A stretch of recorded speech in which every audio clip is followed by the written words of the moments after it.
Hello friends, मैं doctor R के Katiyar, anorectal छारसूत surgeons, वंदना Ayurveda hospital, Kalyanpur, Kanpur से।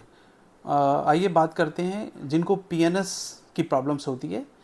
तो पहले बात करते हैं पीएनएस होता क्या है।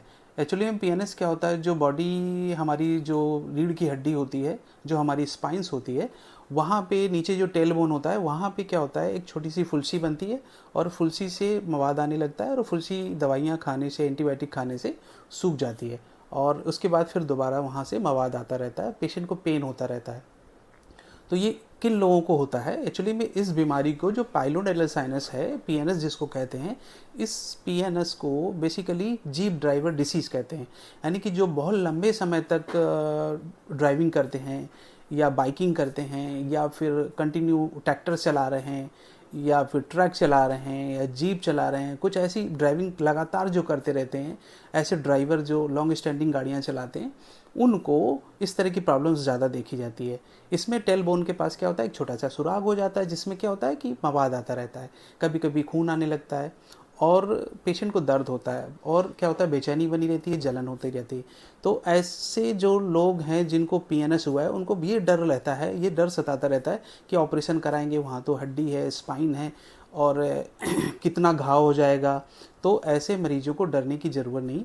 ये एक्चुअली में क्या होता है, इनकी पोजीशन अलग अलग हो सकती है, इसकी लंबाई अलग हो सकती है, कभी कभी खेत 2 या 3 हो सकते हैं। इनके नंबर्स में पाइलोनेडल साइनस जो होते हैं वो 2, 3, 4 भी हो सकते हैं। और इनके 2 तरह के होते हैं, कुछ पाइलोनेडल साइनस कॉन्जेनाइटल होते हैं, कुछ एनोकॉक्सिजियल्स होते हैं। तो जो कभी कभी क्या है, बच्चा जन्म से पैदा हुआ, उनमें पाइलोनेडल साइनस जो होगा वो वहाँ ओपनिंग पहले से लेके आता है।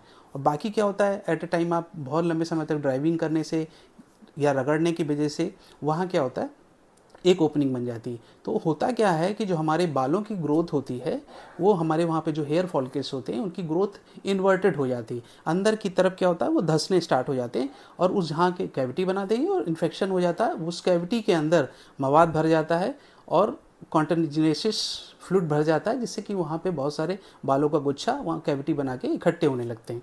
तो वो क्या होता है, पाइलोनेडल सिस्ट का रूप ले लेते हैं, एक छोटी सी गांठ का रूप ले लेते हैं।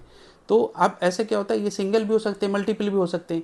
उन कंडीशन में ऑपरेशन कराएंगे तो ऑपरेशन कितना करेंगे, 1 बार करेंगे, 2 बार करेंगे, लेकिन क्या होता है, ये दोबारा हो जाता है। जब तक के लिए वहाँ पे जो सिस्ट है वो हम पूरी तरीके से नहीं हटाएंगे और जो बालों की ग्रोथ हो गई है उसको नॉर्मल रेंज में नहीं लाएंगे और नॉर्मल ट्रेंड में नहीं लाएंगे, बाल ऊपर की तरफ निकलते हैं, बाल अब अंदर की तरफ जाने लगे, तो उन कंडीशंस में इस तरह की प्रॉब्लम्स होती है।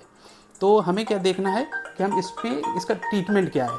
बेसिकली इस ट्रीटमेंट में हम लोग क्या करते हैं कि छारसूत अप्लाई करते हैं। छारसूत में क्या होता है, जो पाइलोनेडल साइनस होता है या सिस्ट होती है, उसमें वहाँ नीचे से हम लोग क्या करते हैं, एक धागा लगाते हैं और वो धागा ऊपर से ले जाके बाहर की तरफ बांधते हैं, जिससे छारसूत्र क्या करता है, पाइलोनेडल सिस्ट को, पाइलोनेडल साइनस को बाहर तरीके से सुखाता हुआ ले आता है और वहाँ से पीएनएस पूरी तरह धीरे धीरे ठीक हो जाता है।